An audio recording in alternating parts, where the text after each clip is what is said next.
Eu fui no fundo do poço, mas ainda bem que o poço tinha fundo, né? E eu consegui pegar impulso para subir de volta.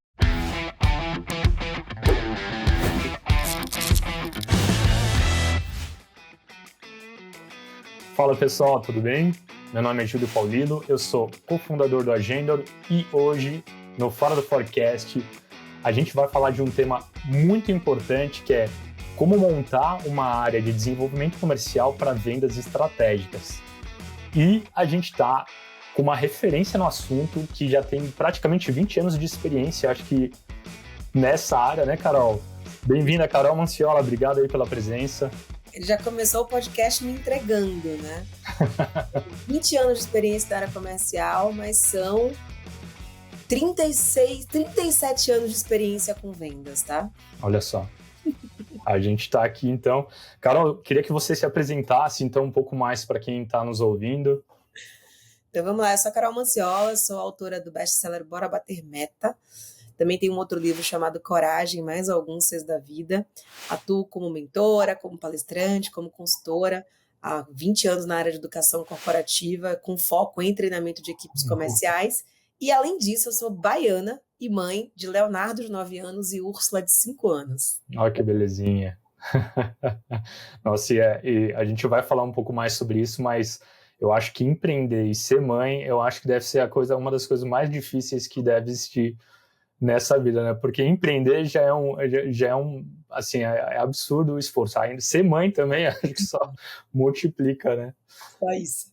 Mas show de bola, é isso. A gente então vai ouvir o que a Carol tem para compartilhar com a gente de toda a carga, toda a estrada de experiência que ela tem, além daquelas histórias que normalmente ficam de fora do forecast. Então vamos lá, Carol. Primeira pergunta para a gente começar já é: se você fosse contratada hoje por uma empresa de logística que presta serviços de logística para grandes e-commerces, Ok. quais que seriam os seus primeiros passos para montar uma área de desenvolvimento comercial para essa empresa? Boa pergunta. Acho que não só para empresa de logística, mas acho que vale para muitas empresas, né? A primeira coisa é entender da área comercial. Então, é muito comum que as empresas reclamem dos desafios dos times comerciais. Ai, não preenche o CRM. Ai, não faz venda estratégica. Ai, perde muita oportunidade, mas não conhece quais são os desafios enfrentados pelo próprio time. Então, acho que esse mergulho para entender a perspectiva do time sobre os desafios que eles têm para poder fazer negócios é o primeiro passo. Então, mergulhar na área, acompanhar a ligação, acompanhar a rota, entender como as coisas são feitas, acompanhar as reuniões e rituais do time, para poder fazer, de fato, um diagnóstico que permita a criação de uma área estruturada em pilares que vão fazer com que esse time saia da onde ele está para onde a empresa acredita que ele pode chegar. E, a partir daí, fazer um depara, né, entre esses desafios e aquilo que é preciso ser desenvolvido, considerando os diversos segmentos. Às vezes você tem, dentro de uma empresa de logística, você tem aquela galera que cuida das grandes contas, você tem aquela galera que faz prospecção de novos clientes. Então, é muito importante que toda a trilha de desenvolvimento que seja construída para um time, ela converse diretamente com os times, com os desafios específicos que cada time tem. Então, eu acho que tudo tem que começar por um diagnóstico mais profundo e precisa considerar não só as dores que a empresa tem, não são as dores que o cliente tem, mas principalmente as dores que o próprio time comercial possui. Entendi. E aí você comentou sobre acompanhar os vendedores nas rotas, ouvir as ligações, ouvir as conversas que eles estão tendo com os clientes. E aí o que você, então assim, se você conseguisse listar o que mais que você analisaria para definir um plano, um programa de treinamento que aderesse exatamente às dores principais? É sempre bom, eu gosto muito de fazer um depara, sabe, Uhum. entre o playbook ou o funil de vendas, né, Uhum. com os desafios comerciais. Por quê? Porque normalmente as empresas, elas olham muito para o que elas querem. Então eu quero um time que consiga aproveitar melhor o potencial do cliente, que consiga capturar mais share of wallet, né? Então esse é o quê? E aí você define uma métrica para isso. Hoje a gente está com 20% dos negócios dos nossos clientes, mas a gente acha que a gente tem potencial para capturar hoje 50% dos serviços de logística que esse cliente utiliza. né. Então a Uhum. pergunta é, se for só mexer no incentivo, né, e dizer para o time que eles vão ter uma premiação extra, se for simplesmente aumentar a pressão sobre o time, isso não vai acontecer, porque o desafio está sempre no como, né, como que é feito hoje e como que deveria ser feito para que esse time conseguisse atingir essa performance. Então, Uhum. além dessa questão do acompanhamento, eu acho que é sempre legal a empresa pegar aqueles vendedores, eu vou usar uma expressão bem antiga que vai entregar mesmo a minha idade, Uhum. aqueles que são modelos de papel, né, Sim, aquelas, uhum. né, o pessoal ainda usa isso, que Aham. pessoas que de fato fazem a diferença aqui na perspectiva de resultado, né, porque a gente não pode achar que o resultado bom é só sorte, esses caras devem fazer alguma coisa que poderia ser institucionalizado pela organização. Então, quando você identifica quais são as melhores práticas que aqueles vendedores que têm alta performance possuem, você pode fazer uma calibragem e criar esse jeito de vender da empresa. Porque normalmente os playbooks, eles são feitos ou você importa alguma metodologia de fora, ou você importa alguma metodologia de alguma consultoria que você contratou. E dentro de casa, você já tem um material que é muito rico.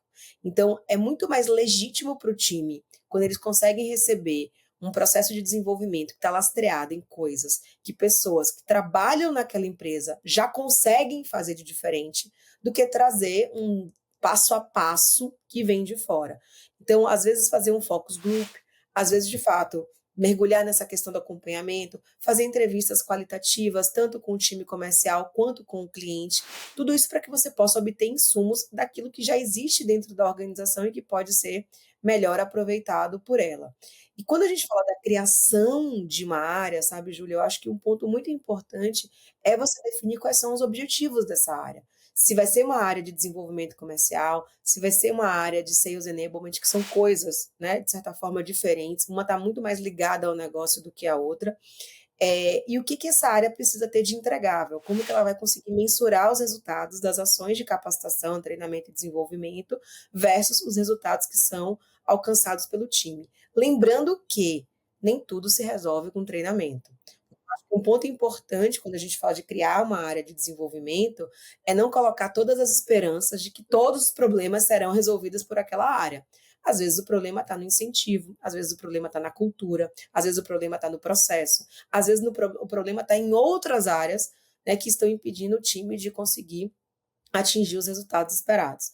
Então, Uhum. esse diagnóstico ele não tem que olhar só para o time de vendas, ele tem que olhar para todo esse ecossistema, né, que permeia o time e considerar desafios específicos de cada tipo de venda dentro daquela área comercial.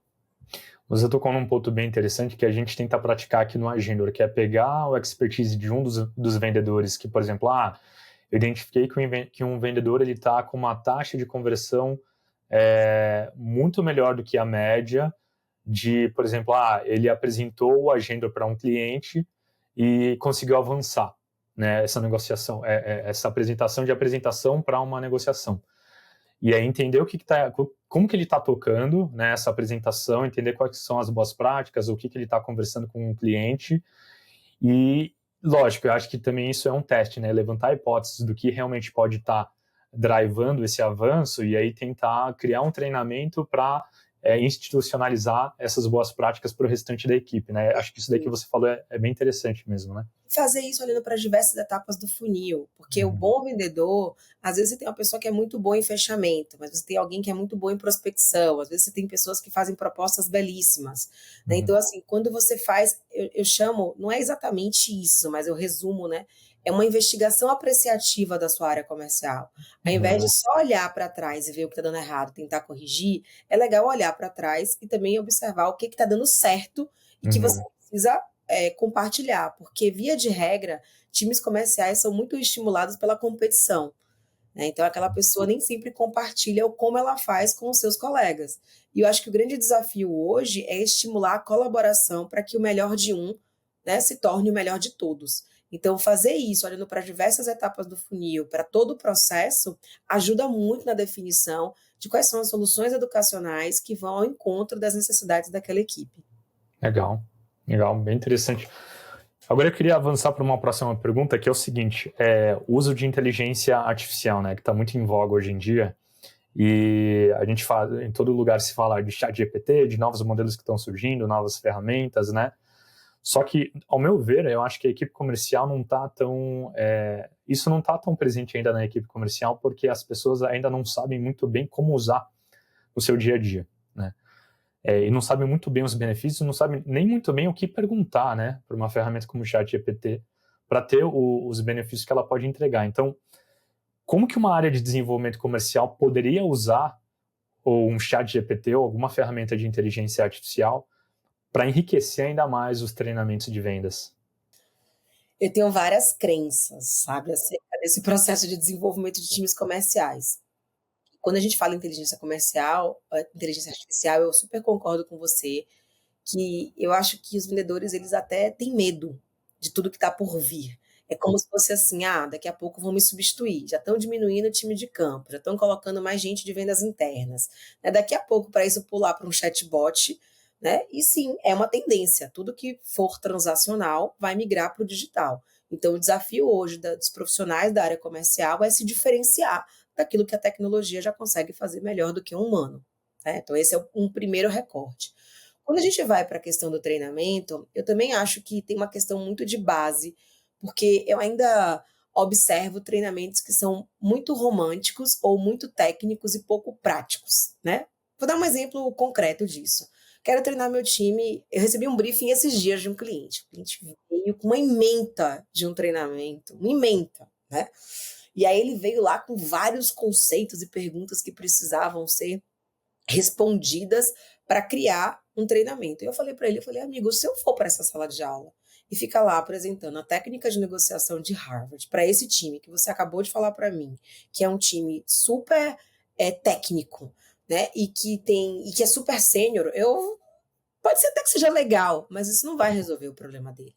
Então, o grande lance da inteligência artificial, como ela pode ser utilizada, é conseguindo capturar dados do próprio time para poder tentar identificar quais são os principais desafios que esse time tem e fornecer soluções para problemas reais, considerando os desafios de superar essas objeções. Traduzindo, né?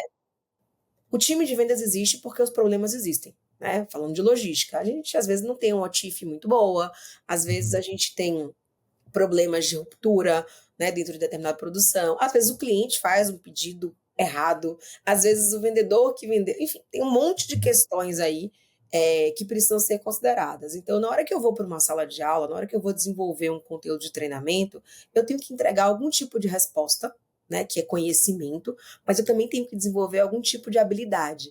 Então, hoje, dá para utilizar inteligência artificial para fazer um assessment, mapeando esses desafios com base nos dados que são imputados pela equipe dentro do próprio CRM, por exemplo. Só que para isso eu preciso de um CRM que seja muito bem alimentado. Uhum. E aí é que eu acho que é o desafio. Eu não recomendo hoje para os meus clientes que eles utilizem simplesmente esses dados, esses small data mesmo, do time, porque não são dados confiáveis, apesar de serem dados imputados pelo próprio time. Então, eu acho que a gente está um passo um pouco atrás e que a inteligência artificial ela pode ser muito melhor utilizada para ajudar o time a pensar, oferecendo recursos, por exemplo, como o próprio ChatGPT, que é uma ferramenta simples, gratuita, e que eu já testei com vários clientes, né? Do tipo assim, coloca aí, produto super conhecido há mais de 10 anos no mercado. Se você escrever lá no prompt, né? ChatGPT, como eu posso superar a objeção de um cliente que me disse isso, isso e aquilo na hora que eu fui apresentar um produto XPTO? Ele traz várias ideias, algumas que já são praticadas e outras que são novas. Só que eu faço muita palestra de vendas, né? E uma pergunta que eu tenho feito nos últimos meses é: quem aqui tem o ChatGPT instalado no celular? E pasme, 90% das pessoas dos times de vendas não possuem. Não tem, né? E por falar em inteligência artificial, tem uma criança aqui, Olha aí. tablet, e tá se arrastando no chão. Toma, é isso que você quer? Não queria. Olha lá. Esse aqui já tá usando a inteligência artificial, a malandragem natural, e tava se arrastando aqui no chão para poder pegar o tablet. É a famosa geração alfa, né? Imagina, já nasceu nesse mundo, né? Nossa. Então, voltando, a inteligência artificial ela pode ser utilizada na hora que você vai criar um e-book, na hora que você... Então, por exemplo, dá para gravar um treinamento inteiro, né? Você tem ferramentas como o Otter, por exemplo, que você grava, é que no caso dá para usar em inglês, ainda não dá para usar em português, então não foi um exemplo muito feliz, mas existem ferramentas onde você consegue transcrever um treinamento, pedir para aquele treinamento ser resumido e colocar um input lá, né? Qual é a questão principal de todo esse conteúdo para um time que está passando por esse tipo de desafio? Então, dá para resumir, dá para sumarizar. Hoje você tem ferramentas que ajudam a criar vídeos, porque as áreas de treinamento ainda são muito tradicionais. Então, aquele treinamento quadradinho, com slide no fundo, uma pessoa falando. Então, assim, tentar buscar tiktokizar um pouco mais o treinamento. O time passa 1, 2 horas hoje, né? Naquele processo de scrolling lá no Instagram, no TikTok. Por que para eles participarem de um treinamento, por exemplo, em EAD, é tão desafiador? Porque não conecta, porque não comunica, porque não diverte, porque não entrega e porque não responde às questões práticas do dia a dia. Então, tem muita ferramenta disponível e eu acho que o próprio time de desenvolvimento comercial precisa ser mais corajoso em inovar com metodologias ativas e que permitam ao vendedor, né, ao profissional da área comercial, ser mais protagonista no seu próprio desenvolvimento. Então, ao invés de eu desenhar uma trilha, eu posso ter lá uma série de conteúdos, uma curadoria super bem feita, né, e posso mostrar, olha, os treinamentos mais acessados, né, quem tem desafios como você, né, tipo Netflix, quem tem desafios como você tem Uhum. assistido o quê, tem estudado o quê. Então, para levar a inteligência ao processo de desenvolvimento, mas não necessariamente a criação, porque infelizmente os dados ainda hoje não são confiáveis a esse ponto. Perfeito. Eu até, pegando um exemplo, em algum momento o ChatGPT ele liberou para mim uma possibilidade de conversar. Em vez de eu escrever uma pergunta, né, aqui no ChatGPT e aguardar a resposta, tinha um botãozinho aqui no canto que eu clicava e conversava. E eu usei em determinado momento para treinar o meu inglês. Então eu falei, eu comecei, né, um chat e falei, eu gostaria que você personificasse um professor de inglês, onde que você conversasse comigo em inglês completamente, e porque eu quero treinar a minha pronúncia. Aí ele respondeu para mim, tá bom, vamos conversar em inglês então. Eu falei, que tema que você propõe? Ele propôs um tema, eu comecei a conversar com ele e ele começou a... E aí, isso daí também traz uma ideia para a gente de como que eu posso aplicar isso para roleplays, né? Para fazer aqueles teatrinhos de vendas. Então, eu posso virar, por exemplo... É, né? É? Que os times adoram. Que é algo que assim, é engraçado, porque a gente costuma fazer aqui no nosso processo seletivo, né? E no nosso onboarding, para treinar toda a equipe comercial nesses teatrinhos, né? Onde que a gente personifica um cliente e o vendedor que está sendo treinado, ele tem que superar objeções, ele tem que lidar com diversos cenários diferentes que a gente escreve, né? E passa para ele e tal. Mas eu treinei o meu inglês, mas é algo que eu estava pensando agora. Será que eu não poderia falar, eu gostaria que você simulasse um cliente com esse perfil, que eu vou treinar a minha abordagem comercial com você e eu gostaria que você me avaliasse depois. Lógico, acho que não vai ter a profundidade que teria, né, um consultor especialista no assunto, né? Mas é algo que me vem em mente agora, assim, né? Mas talvez também não tenha a pressão, né, Uhum, que existe nesses movimentos. Então, o desafio, eu acho, desses teatrinhos, dessas simulações, é que normalmente o time sente que ele está sendo avaliado, né? Então ele não age de forma tão natural, ele acaba ficando muito tenso. O fato de... É aquela história, né? As perguntas que você faz para o Google, você não faz para mais ninguém. Então, se eu tenho uma ferramenta onde eu posso mostrar as minhas vulnerabilidades e dizer assim, eu preciso de ajuda aqui, talvez consiga gerar um ambiente de confiança que nem dentro de uma sala de aula é possível, porque quando alguém é sorteado para ir lá na frente, a sensação de quem não foi sorteado não é, puxa, queria tanto que fosse eu para me desenvolver mais, é graças a Deus que não fui eu, né? Então, acho que também tem um pouco disso. E acho que esse é um desafio que nós que trabalhamos com treinamento de vendas temos. A gente tem que mostrar o quanto a gente conhece a realidade daquelas pessoas, a gente tem que mostrar que a gente sabe que a bagagem deles não é uma bagagem leve, né, mas que eles existem também porque os desafios existem, e que saber superar esses desafios diante de situações, inclusive, que são imprevisíveis, porque a gente vive num mundo de alta complexidade, é o que torna um vendedor alguém interessante para uma organização. Se fosse para decorar característica, vantagem, benefício de um produto e ficar cuspindo isso para o cliente, eu não precisava de uma pessoa. Hoje, a inteligência artificial consegue personalizar, consegue atuar de forma prescritiva, né, consegue entregar muitas vezes com muito mais detalhes algo que um vendedor não vai conseguir, porque ele não vai conseguir decorar tudo aquilo. Uhum. Então, acho que o desafio de uma área de treinamento é fazer com que as pessoas pensem e reconheçam o poder que elas próprias têm e que elas coloquem isso a favor da empresa e do cliente. Isso é interessante, né? Eu acho que uma coisa que a inteligência artificial também não vai conseguir substituir são essas habilidades intrínsecas do ser humano, né? Acho que de ter empatia, de se conectar com a pessoa que está do outro lado, de gerar confiança, né? De gerar essa necessidade da outra pessoa de conectar com o ser humano do outro lado, né? E então esse lado mais ambíguo das negociações, mais caótico, mais incerto, que não tem um caminho que seja determinístico, digamos assim, né? Eu acho que daí que entra a parte da criatividade e tal.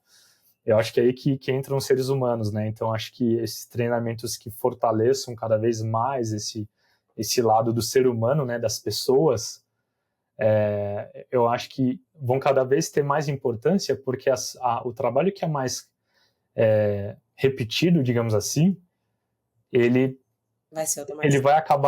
vai acabar sendo automatizado de alguma forma, né? Sem dúvida, sem dúvida. A gente usava muito isso na minha empresa anterior para construir proposta. Então a Uhum. gente conseguia fazer aquela história, né? Grava o briefing, joga no chat GPT, né? Explica para ele qual é o objetivo de solução e Uhum. pede para o chat GPT construir uma proposta. Beleza, ficava linda, incrível, rebuscada, com detalhes de objetivo de aprendizagem, objetivo de negócio, etc e tal.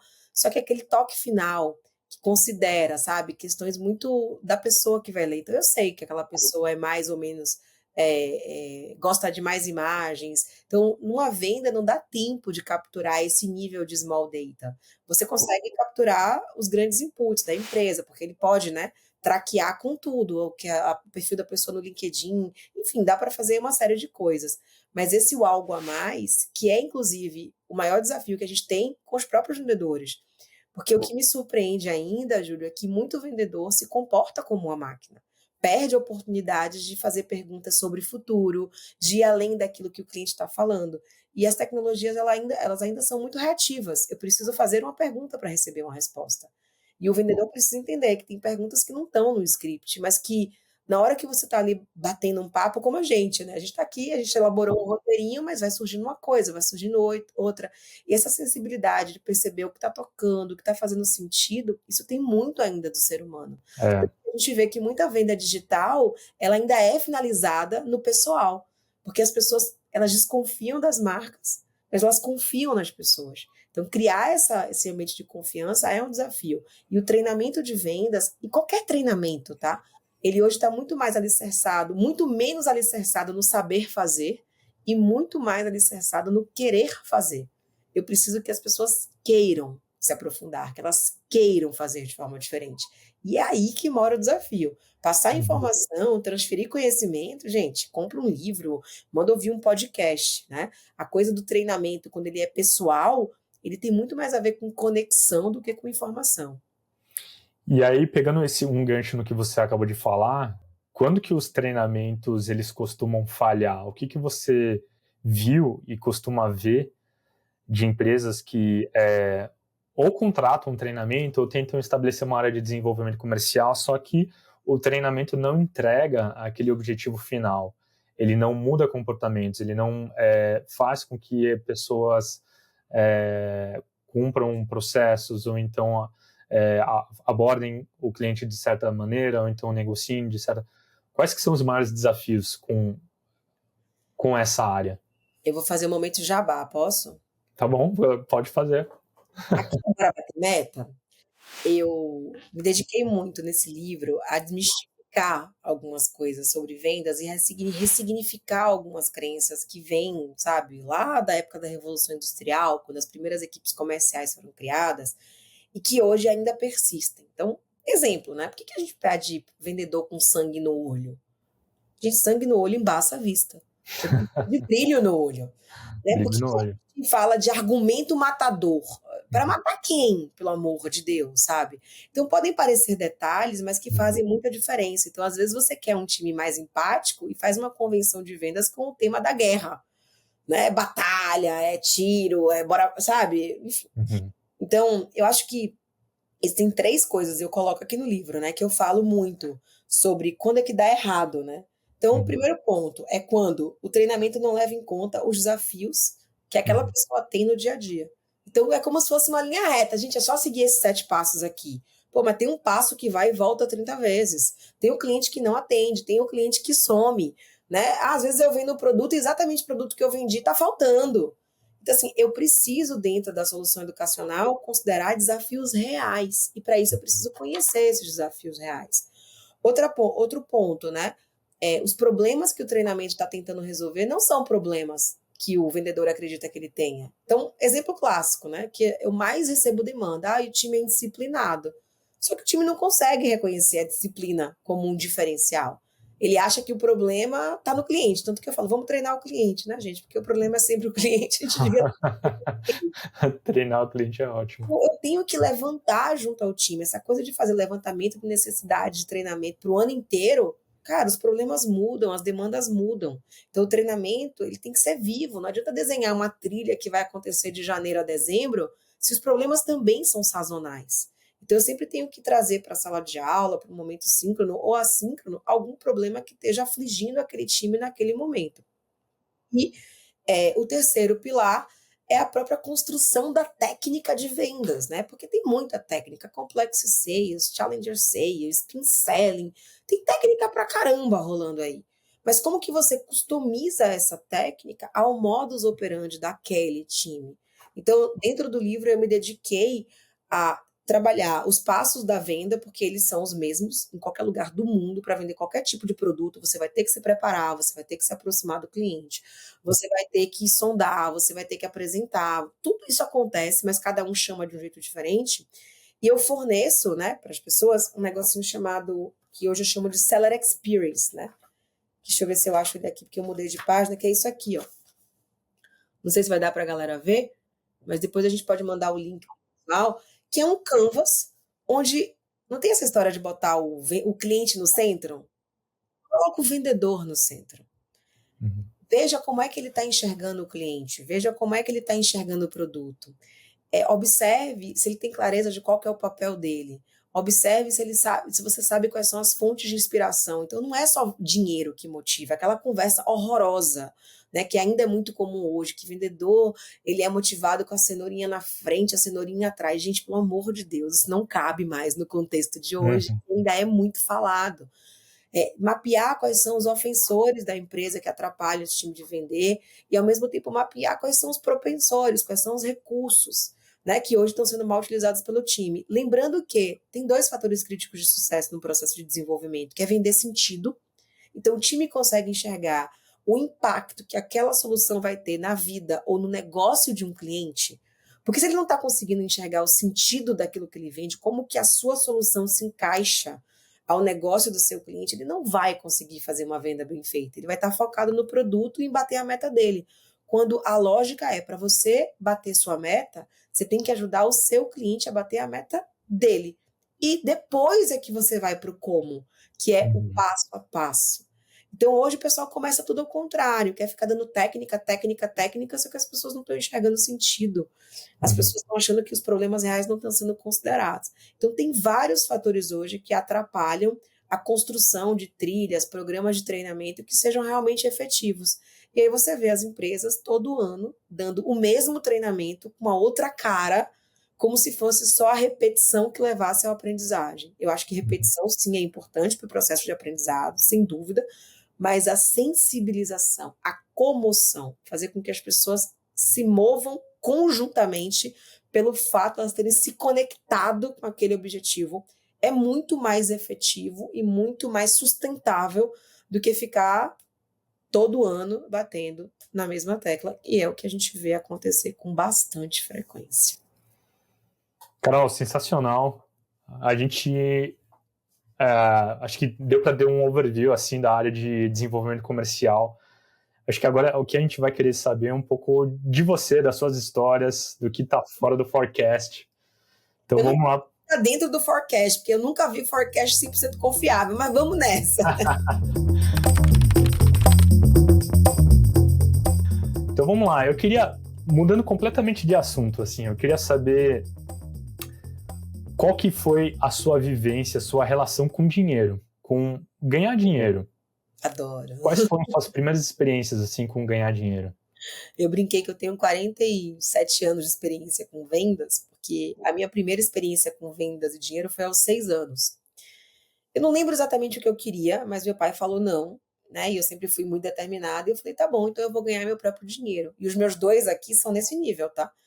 Eles vendem as coisas deles, meu filho de 9 anos, ele quer ser palestrante agora, tá, porque ele descobriu que dá para ganhar mais dinheiro fazendo palestra do que vendendo massagem, porque era isso que ele fazia. Então, com 6 anos, eu abri minha primeira empresa, que era uma empresa de geladinho. Então, eu morava em Salvador, né, sou baiana, Legal. tô aqui em São Paulo há 16 anos, mas morei boa parte da minha vida lá. E eu vendia geladinho para os meus vizinhos. E deu Nossa. muito certo. Minha campainha não parava de tocar. Minha mãe vivia reclamando porque metade do freezer estava ocupado de geladinho. Só que eu quebrei muito rápido. Por quê?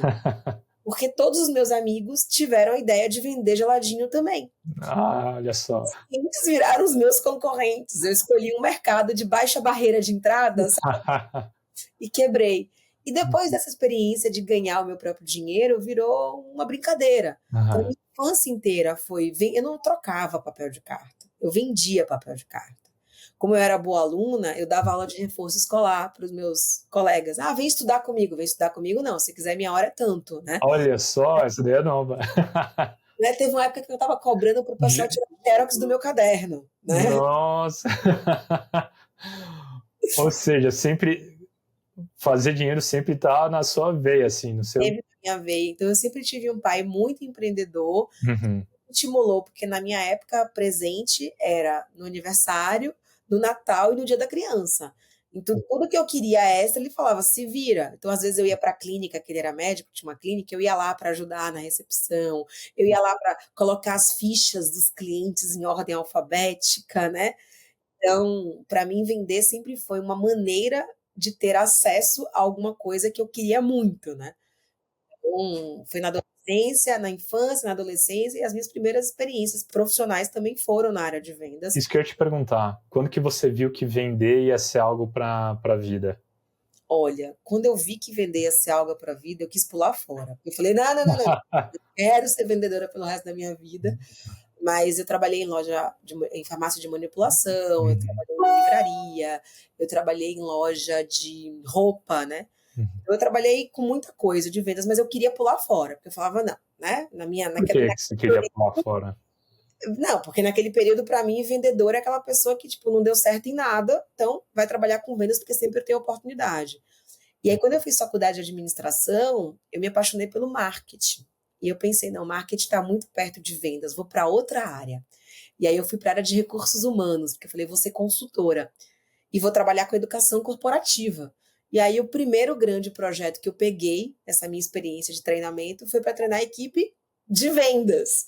Então foi ali, aos 21 anos, que eu comecei a estudar sobre vendas, a ler sobre vendas, a me interessar sobre o processo, sobre a técnica, e foi ali que verdadeiramente eu me apaixonei, né, pela área comercial, porque até então era uma maneira de ganhar dinheiro para ter as coisas que eu queria, mas ali aos 21, 22 anos foi quando eu descobri que, poxa, eu acho que vendas movem o mundo.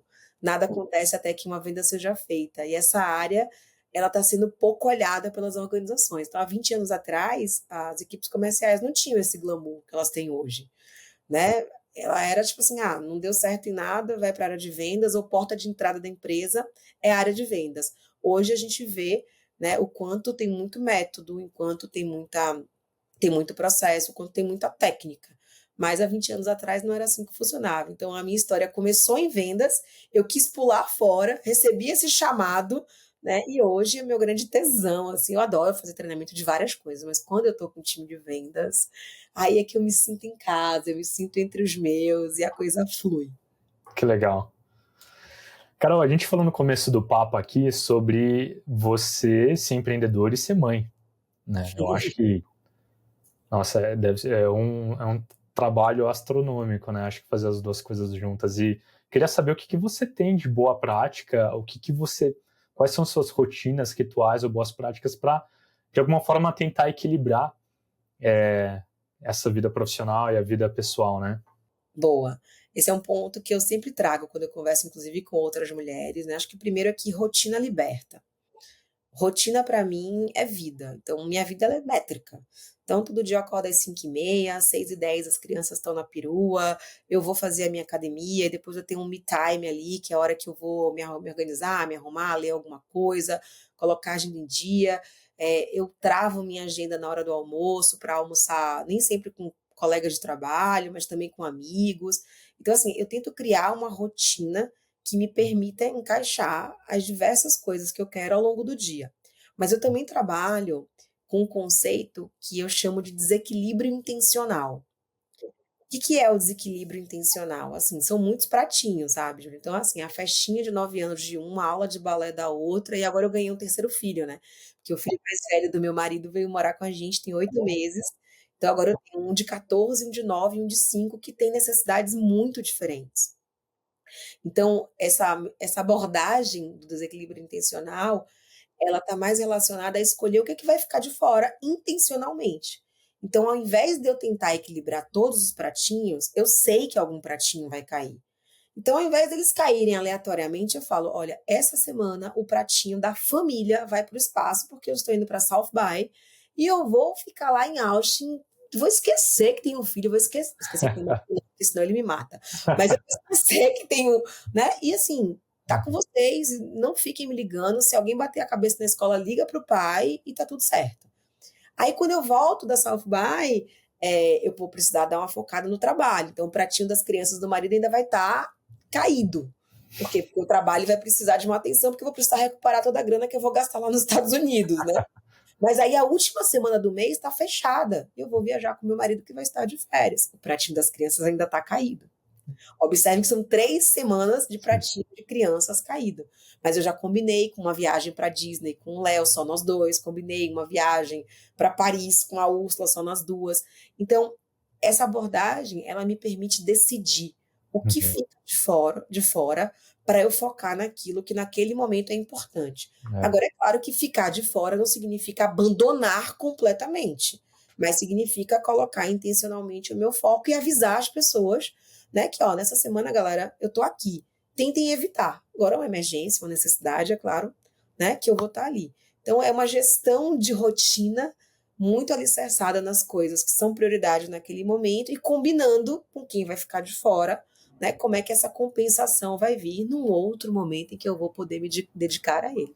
Então, assim, são 9 anos como mãe nesse cargo, tem funcionado, e eu também acho que a gente tem que criar filhos mais independentes, sabe? Então, os meus filhos têm 9 e 5, mas eles acordam de manhã, eles se viram com o café da manhã e me deixam dormir, né? Legal. E meninos e menina, né, que vão para casa dos amigos, que têm a própria vida, porque eu também acredito muito nisso. São seres humanos que têm as suas vontades, né?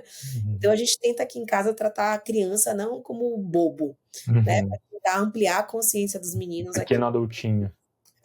Não, a conversa aqui, às vezes, eu falo, não sei se eu tô conversando com minha filha ou com minha mãe, né? Porque ela me deu feedback outro dia, 5 anos. Olha só. Uma bronca dura nela. E eu falei, olha, filha, quando você for mãe, você vai entender. Ela falou, não, quando eu for mãe, eu vou ser uma mãe muito mais leve que você. Aí eu, oi? Né? E ela me deu um super feedback, assim como o Léo de vez em quando fala, né? Você tá trabalhando para dar o melhor pra gente? Você já perguntou o que é o melhor pra gente? Olha só, nossa, perguntas difíceis ainda, hein? Retíssimo, dificílimo, mas, poxa, podem ser crianças consideradas difíceis agora, mas pela maneira como elas estão sendo criadas, elas vão ser excelentes líderes, excelentes colegas, sabe? Pessoas muito generosas no futuro. Então, é Com sobre... certeza. Que legal. Puxando essa linha de feedback, qual que foi o feedback mais incomum que você já recebeu de alguém durante um programa de treinamento ou durante uma negociação com o cliente, alguma coisa assim? Teve um caso para mim que foi muito emblemático, né? Eu fui dar um treinamento para uma equipe que não era de vendas diretamente, era uma equipe de atendimento. E na véspera do treinamento, eu estava fazendo uma reunião com a cliente online e ela falou, Carol, eu queria te pedir uma gentileza. Eu falei, qual que é? Ela, você pode mudar a cor da sua unha? Porque eu gosto muito de usar unha vermelha. Aí eu falei: "Não entendi". Ela falou: "Não, porque aqui na empresa a gente pede para os times usarem cores mais neutras, porque você sabe, né, a gente aqui é muito clássico, a gente trabalha com público AAA, então se você também puder vir de salto, né, pelo menos um salto 5 assim, seria legal. Se puder usar uma roupa mais formal, né, usar uma maquiagem leve, prender o cabelo". E naquele dia eu falei: "Tudo bem". E troquei a cor da unha e separei uma roupa mais arrumada e fui dar o treinamento. E foi um dos piores treinamentos que eu já dei na minha vida, né. E depois eu Você, fiquei refletindo, assim, né, poxa, você se distanciou da sua imagem real, né? pois é, Júlio, mas na hora que o treinamento não foi bom, assim, eu faço a minha autocrítica, né. Uhum, Esse dia eu falei: "Cara, não foi bom, não conectou, não consegui ganhar as pessoas", sabe. Porque é uma característica muito minha, eu consigo rapidamente estabelecer um ambiente de uhum, confiança, criar um ambiente mais leve. uhum, Eu falei: "A unha". Na hora que eu aceitei deixar de ser quem eu sou, para me conectar com pessoas que inclusive não são daquele jeito, né, porque eu sempre digo que atrás de cada cliente existe uma pessoa e atrás de cada colaborador também. Então quando eu vou dar um treinamento, é claro que eu estou trabalhando para um CNPJ, mas a minha conexão ela acontece no nível do CPF. é. Então na hora que eu sou eu por inteira, né, e consigo conectar com aquela pessoa, eu consigo puxar para o lado profissional. Então, eu até tenho uma frase que eu uso muito, postei, repostei esses dias, que é assim: onde não puder ser você, não se demore. Então, é uma lição que eu trouxe para a vida, que o que Uhum, conecta é a autenticidade. Né? uhum. Então, hoje, quando um cliente às vezes me pede para falar de alguma coisa que eu não acredito, tipo, faz um grito de guerra com o time, eu falo, desculpa, mas ninguém está em guerra contra ninguém, eu não vou me sentir à vontade em fazer isso. Então, eu estabeleço bem os meus limites e eu nego. Né? Eu me convidaram para fazer uma palestra com um cara que é uma pessoa que fala muito de vendas, mas que tem crenças opostas à minha. Eu falei, não dá para colocar nós dois no palco, sabe? A não ser que vocês queiram dar risada, porque eu vou contradizer várias questões, acho que não vai ser legal. Então, eu acho que levar para a sala de aula, levar para esse ambiente de desenvolvimento aquilo que você de fato acredita, faz muita diferença. Então, esse foi um feedback muito incomum, que tornou a minha experiência muito incomum também. Então, eu prefiro colocar limites e dizer não, ao invés de citar alguma coisa que eu sei que não vai funcionar. A gente estava falando sobre isso, né, antes da gente iniciar o papo aqui, sobre a importância da gente dizer não, né? Assim, tanto para às vezes tem clientes que você vai precisar dizer não, porque o cliente ele pode te desvirtuar para um caminho que não é o caminho que você deveria tomar, né? Pensando, por exemplo, em negócios como a Agendor, né, software as a service, né? Então, software que os clientes eles pagam uma assinatura para poder usar pelo navegador online. Às vezes você foca num perfil de cliente, por exemplo, pequenas e médias empresas, mas chega um grande cliente enorme e ele quer te contratar, mas ele acaba absorvendo todos os recursos que você tem de empresa para atender as expectativas desse cliente e vai desvirtuar todo o seu planejamento que você tinha para seguir por um lado, para atender o seu perfil de cliente ideal, pode te levar para um outro lado, né? E às vezes, enfim, e às vezes você atende só clientes grandes, mas às vezes e tem muitos clientes pequenos, né? O seu perfil de cliente ideal é o cliente grande, mas tem muitos clientes pequenos que são muito vocais, né? Que são muito presentes assim na hora de dar um feedback, etc. Então, às vezes você também pode direcionar para um caminho que não é o ideal, né? Então, a capacidade de dizer não também é super importante, né? A gente estava falando. Aprendi com manhinha. Eu não Uhum. sou todo mundo e não sou para todo mundo. Né, então É. eu acho que essa coisa do posicionamento é algo que faz muita diferença nos negócios e normalmente quem está começando a empreender, passa por um desafio muito grande, porque no início de um negócio, você está muito naquela fase de sobrevivência. Então Uhum. chega alguém que não tem fit, mas que está apaixonado, encantado e quer, você vai abrindo exceção. E de repente as exceções viram a regra. E aí você não dá certo e quando você vai ver, claro, eu estava vendendo a coisa certa para a pessoa errada.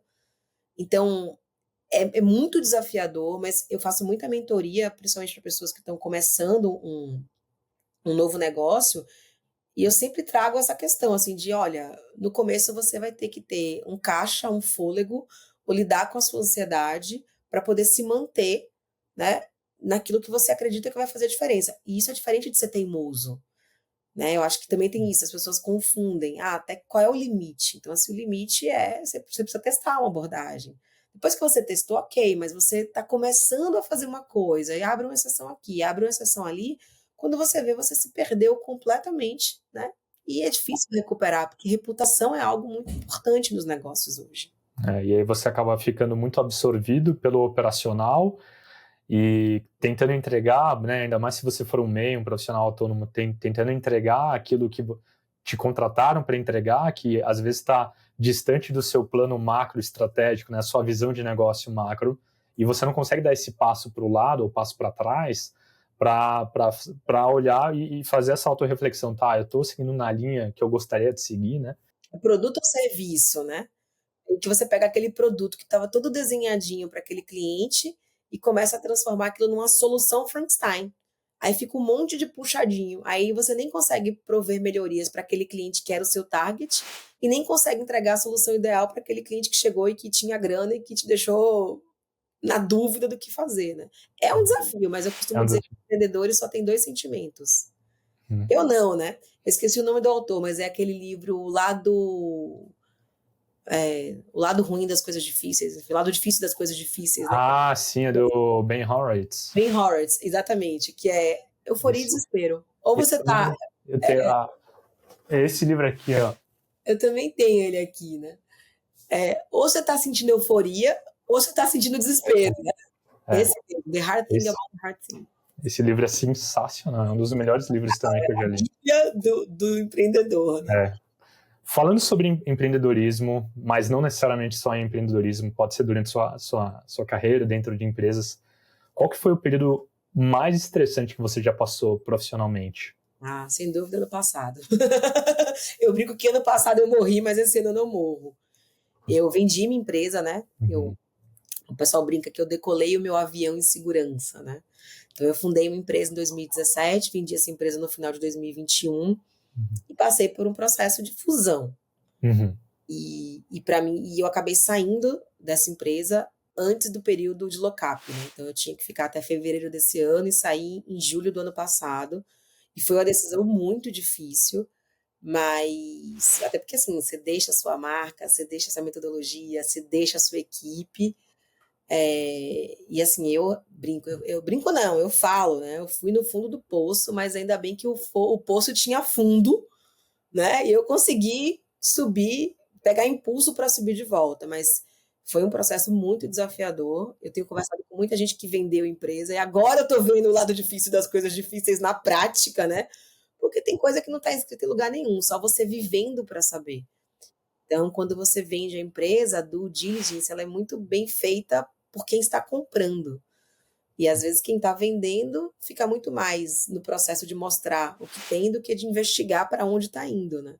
Então, para mim foi muito desafiador entrar numa empresa e me deparar com algo muito diferente do que eu imaginava e ter que fazer um processo de transformação cultural, enfim, de arrumar a casa, e foi muito desgastante.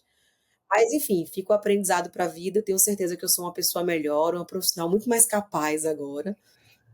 E estou muito disposta a compartilhar essa experiência com outras pessoas para que elas não passem, né? Mas o caminho só existe quando você passa, não tem jeito, né? Total. Se eu puder contribuir sempre com alguma coisa, eu estou super aberta a conversa sobre esse processo.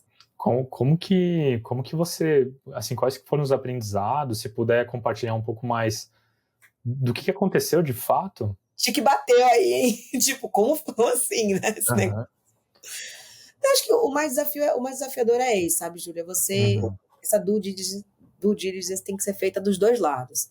Então, assim como mergulharam na minha cultura, eu tinha que ter mergulhado na cultura. Assim como entrevistaram os meus colaboradores, eu tinha que ter entrevistado os colaboradores. Assim como esmiuçaram o meu processo, eu tinha que ter esmiuçado o processo. Assim como olharam para os meus números, eu tinha que ter olhado para os números. E eu fui muito ingênua, porque como eu tinha uma admiração muito grande pela empresa, eu achava que ela era uma empresa perfeita, né? Expectativa mesmo. E aí, quando eu entrei no negócio, eu vi que tinha muito mais problemas do que eu era capaz, inclusive, de lidar. Foi muito desafiador. Então, as pessoas falam isso, né? Que quando você vende uma empresa é o dilema, rainha ou rica. Né? E eu falava, rainha ou rica? Dois. Né? Que é rei. Eu falava, os dois. Eu vou continuar tendo poder de influência sobre o negócio e eu vou também ganhar meu dinheiro. Então, assim, foi muito desafiador. Pode passar, menino. Desafiador. perder poder num cenário onde é aquela história, as pessoas compram você porque elas acreditam que você vai dar um tipo de contribuição, mas elas não estão preparadas para esse tipo de contribuição. Então, quando eu converso com outros founders, eu percebo que o desafio é o mesmo para todo mundo, né? Querem uma Carol enérgica, uma Carol potente, uma Carol diretiva, uma Carol inteligente. Chegam lá, as pessoas querem te abafar para que você possa caber dentro de uma cultura que muitas vezes não está preparada para a mudança. Então, Entendi. foi basicamente este o rolê. Amor, depois você bota para carregar, vai. Mamãe tá super ocupada, se manda. Você vai ter que responder as entrevistas, vai ter que responder aqui as questões do podcast, tá? É o Tchau. Léo? É o Léo, Ô, futuro Léo. imigrante, né? Já saiu correndo aqui, né? Ele queria já praticar aqui com a gente já. Agora, ele foi no palco da Rede Summit Nossa, que legal. para 5.000 pessoas. Como Nossa.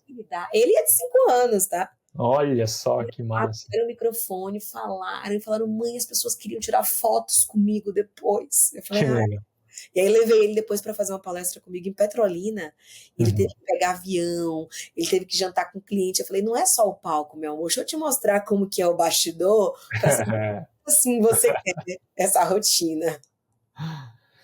Eu queria fazer uma outra pergunta agora, porque assim, dando uma olhada no seu LinkedIn, nos depoimentos, e não só olhando no LinkedIn, mas conversando com você é uma pessoa intensa, assim, no que você é uma pessoa muito forte, muito intensa.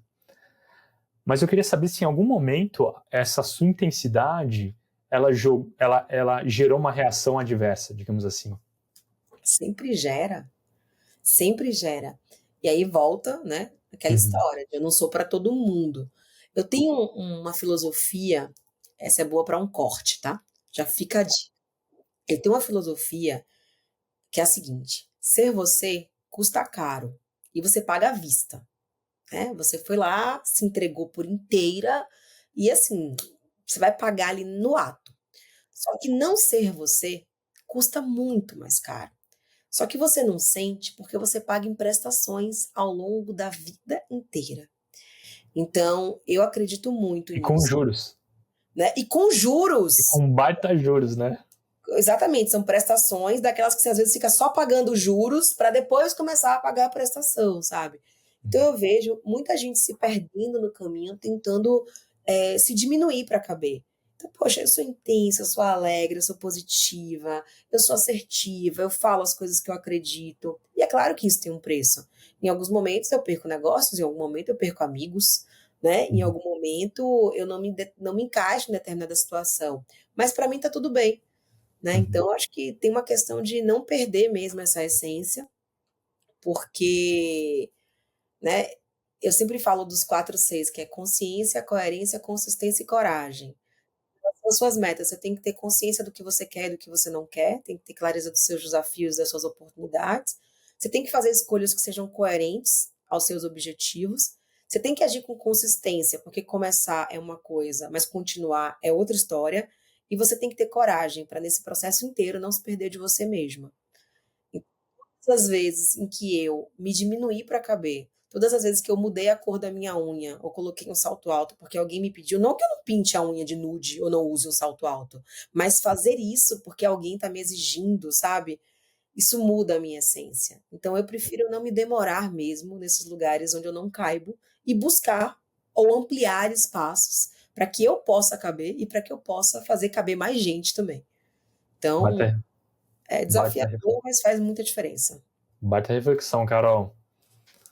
Eu acho que é isso que você falou, né, da autenticidade, né? Eu acho que é basicamente isso, né? De você ser autêntico, você não ter medo, né? Você ter coragem de exercer essa sua autenticidade, seja em qualquer âmbito, né, da sua vida, tanto no pessoal, no profissional. Eu acho que isso é muito importante, né? Quando você tenta mudar quem você é para se enquadrar, você perde também, às vezes, a consistência, né, consigo mesmo. Forma, de tanto tentar se encaixar, você se deforma. E eu acho que esse processo não é ausência de medo, porque eu morro de medo. Eu tenho cagaço, eu tenho síndrome da impostora, tem horas que eu falo assim, esse troço não é para mim, eu não tenho esse tamanho. Mas eu falo, cara, vamos, né? O máximo que vai acontecer não dá, certo? E aí a gente vai ter, no mínimo, um aprendizado. Então, eu acho que tem muito mais a ver com a sua coragem de desagradar né, que tem um livro que fala sobre isso, a coragem de não agradar, que está correlacionado a sua clareza dos seus objetivos e metas, a sua clareza de quem você é e principalmente a sua clareza em relação a quem você quer se tornar. Então, o com quem, ele é tão importante quanto o porquê, ele é tão importante quanto o como. Então, estar ao lado de pessoas que aceitem e que sejam elas mesmas, né, isso faz muita diferença, porque a jornada, ela é tão importante quanto o destino, né? Às vezes a gente caminha um monte com gente chata, gente difícil, gente que a gente não gosta, porque a gente está em busca daquele pote de ouro que nunca chega. E aí o pote de ouro são 15 segundos, a jornada foi uma vida inteira. Então a gente tem que colocar na equação o com quem, né? E o com quem tem a ver com pessoas que estejam dispostas a serem elas mesmas e com você poder ser você mesmo, né, durante esse processo, porque dói demais ficar muito tempo de salto alto, né? Mudando agora completamente de tema, qual que foi a dinâmica de treinamento que você já aplicou mais divertida? Nossa, eu uso tantas dinâmicas em treinamento. Tem uma que eu amo muito, que eu me divirto. Os participantes sofrem, mas eu me divirto muito, que chama Mercado de Palavras. Né? Que a gente cria uma simulação onde os vendedores eles têm que fazer vendas para a gente de palavras. Eles compram as letras e vendem as palavras. Só que eles não conseguem identificar qual é o critério de compra. Então eles vêm cheio de somebody love, querendo explicar o significado da palavra amor. Só que eles não conseguem se atentar à tal da investigação apreciativa. Eles não olham para os dados.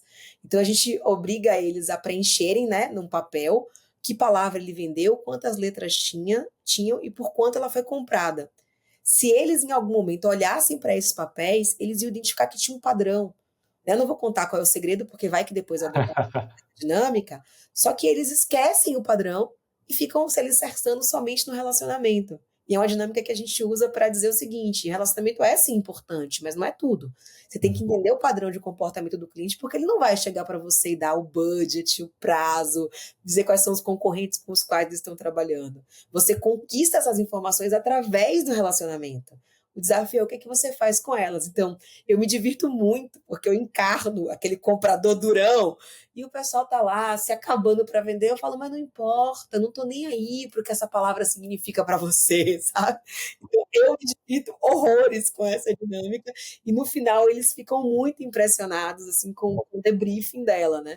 Mas eu gosto muito de usar atividades que simulem negociações. Eu gosto muito de fazer atividades que mostrem a diferença que faz quando você muda a sua estratégia, quando você trabalha em equipe. Então, eu acho que as atividades elas são muito importantes, porque dentro de um ambiente controlado, você consegue fazer com que as pessoas tirem as suas máscaras, sejam elas mesmas, e conseguem promover conexões entre aquilo que a gente vivenciou dentro de uma sala de aula, né, e fazer uma correlação da maneira como a gente se comporta no nosso dia a dia, porque a maneira como você faz qualquer coisa é a maneira como você faz tudo. Então, identificar os padrões nas pequenas coisas te permite identificar os padrões nas grandes coisas. Então, eu sou muito fã de dinâmica de treinamento. Tem uma frase, né, que como é que é? Alguma coisa assim, você é o que você faz, alguma coisa assim, né? É uma frase do Aristóteles, né, que fala que a disciplina é um hábito, né? Então, aquilo que você faz repetidamente, não é o que você faz de vez em quando. De vez em quando, né? Então, acho que olhar, é Aristóteles ou é aquele outro que eu esqueci, que é o lutador de boxe famoso, Muhammad Ali, né? Que tem uma frase que fala sobre isso, né? Acho que Aristóteles está lá no fundo, então deve ser dele, porque é mais antigo, né? Eu sempre acho que os clássicos. Acho que é você observar o que você faz repetidamente, porque é isso que constrói quem você é. Então, você é fruto das suas escolhas e você é fruto de como você age diante de cada um dos dilemas da sua vida. Identificar esses padrões é muito importante, porque eu vejo a maneira como eu lido com meus filhos é a maneira como eu lidero a minha equipe. Né? Essas coisas estão diretamente conectadas. Nossa. Às vezes eu aprendo lá e uso aqui, às vezes eu aprendo aqui e uso lá. E isso que você acabou de falar já é a nossa última pergunta, que é: você é mãe e empreendedora. Eu queria saber quais paralelos que você faz, quais aprendizados, insights que você leva de um lado para o outro. O que você percebe? Eu fui assim, gestora, e eu estou sendo assim, talvez gestora, com minha família, ou eu lido assim com meus filhos e eu estou lidando assim com com funcionários? Quais paralelos você consegue fazer? Nossa, eu consigo fazer muitos paralelos entre negócios e maternidade, né? Eu acho que a gente pode fazer o paralelo entre demissão e promoção. Você não demite filho, né? E você, independentemente da performance dele, tem que trabalhar para promover. Então, eu acho que você tem que levar isso para o seu dia a dia e pensar o seguinte: por que eu estou desistindo de alguém tão rápido? Será que eu usei todos os recursos que eu tinha para que essa pessoa de fato se mostrasse quem ela verdadeiramente é? Então, acho que essa é uma reflexão importante. Acho que a outra coisa é, com os filhos, eu me esforço para compreender qual foi o motivo, o que levou ele a agir daquela forma. E, às vezes, com as pessoas da nossa equipe, a gente só quer dizer por que você fez. Você não pergunta por que você fez aquilo. Você julga aquilo que foi realizado. Então, acho que a compreensão ela precisa fazer parte do plano. Acho que outro paralelo é que, com filhos, você tem pressão do passado, porque você deu certo. Né? Então você pensa, meus pais fizeram de uma maneira que me fez dar certo, só que ao mesmo tempo os filhos que eu estou preparando hoje são para um futuro que eu ainda não vivi. Então, quando a gente faz gestão, principalmente de equipes comerciais, é muito comum a gente ver os gestores fazendo aqueles monólogos. Quando eu era vendedor, eu fazia assim, na minha época, eu que fizesse tal coisa. Cara, a sua época não existe mais, a época que a gente vive é outra. Então, a gente tem que olhar que, né, pode ser que eu, na porrada, aprendi, mas não é por isso que eu vou bater nos meus filhos. Então, acho que a gente tem que fazer esse paralelo. A outra coisa é olhar para o empenho versus desempenho. Então, a gente gosta muito de olhar os números, olhar a performance e esquece de valorizar o esforço. E é o reforço positivo que leva alguém a repetir um comportamento. Então, você não tem que ficar focado somente em corrigir o que está errado, mas em elogiar aquilo que dá certo. E, por última coisa, assim, que é a relação entre medo e respeito.